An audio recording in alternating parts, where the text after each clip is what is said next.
Contouring, okay? Contouring is trying to bring out shape, your curve in what you are sewing, okay?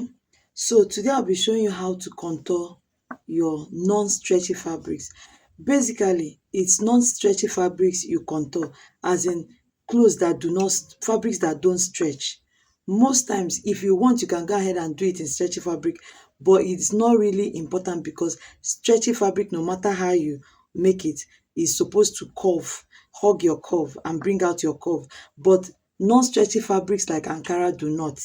Okay, so this contouring can be used for crepe when you are making styles with crepe, damask,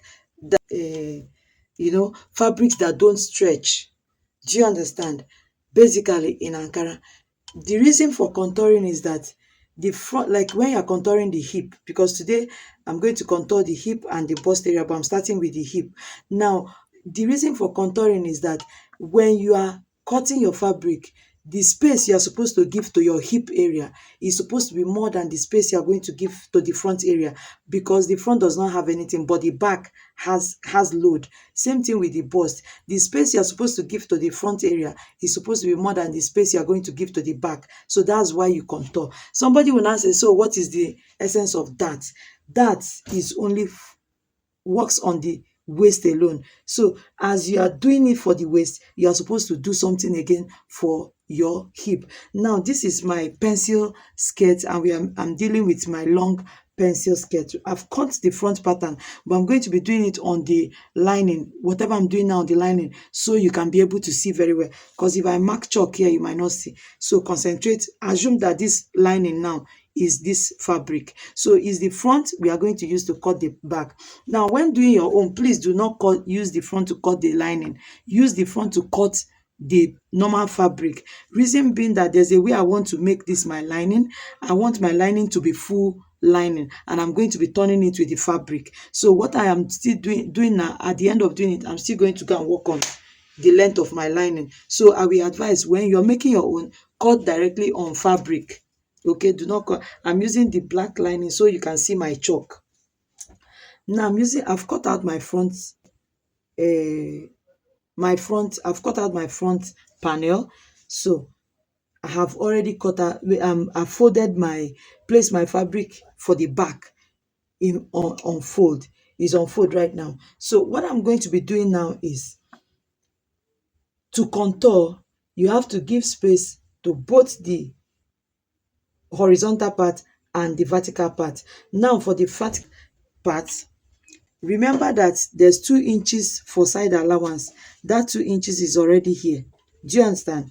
Now, this is the center back, and this is where my zip is supposed to be, right? So I'm going to be giving 2 inches for zip allowance and 1 extra inch for the contouring. Now, coming to the waist area, I will go up by 1 inch or 1.5 inch. Reason why you should go up is, if you do not go up, I don't know how to explain it, but when you go up, you will see the fitting more. Do you understand? So I'll be going up by 1.5 inch for this place, and I'll be contouring my hip by 1 inch. Now I'm going to be measuring from here. 1 inch for my contouring and 2 inches for my zip allowance. That is extra 3 inches. That's what I'm going to be marking. So that is where my fabric should be placed. And you have to make sure you are placing straight. There should be no bend.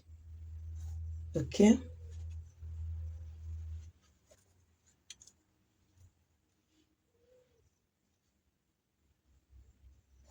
Okay.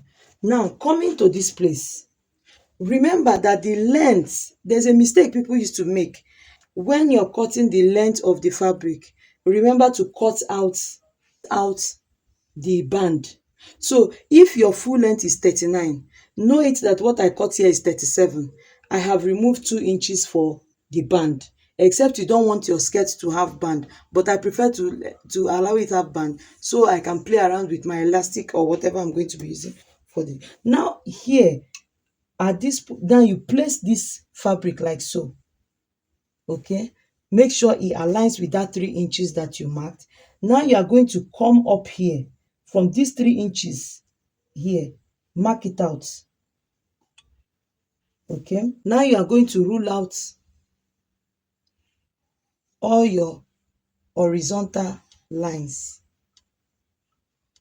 Extend it because we'll be needing it. Now from here I will come up by 1 inch or 1.5 inches, depending on how you want it. Look at what I'm going to be doing now.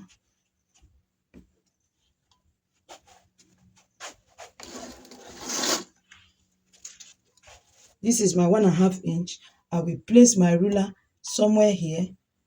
Okay, place it at the edge here, and then you rule out.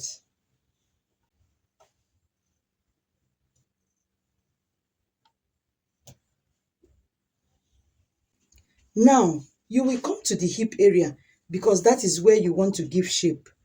You will mark 1 inch. Okay, you will mark 1 inch. Okay, you will mark 1 inch like so, right?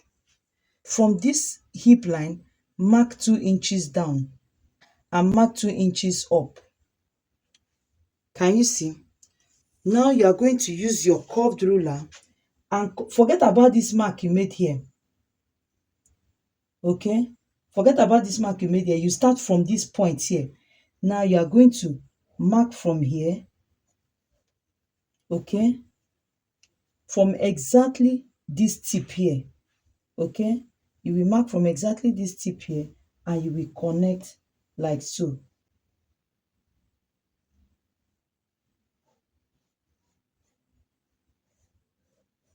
Can you see what I'm doing? Use your curved ruler to do that. Can you see what I did? Can you see what I've just done? You are going to connect like so. Now from this point here that you marked, okay, from this point that you marked here, you start marking your 2 inches for your zipper allowance. Mark your 2 inches for your zipper allowance.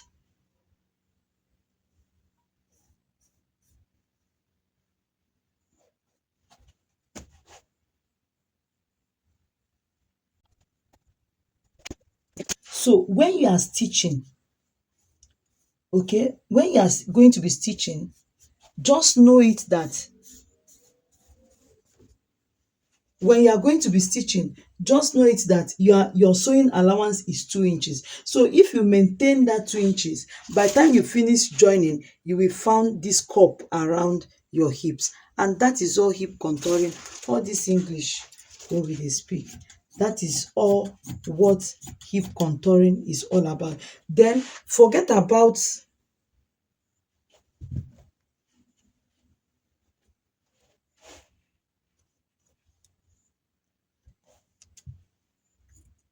extend the dart so that you'll be able to see it.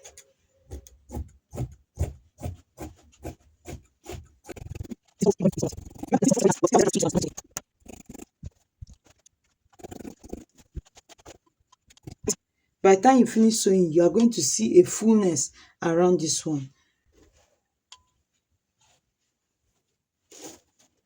Thank you guys for watching. The next slide you are going to be seeing is how to add your invisible darts.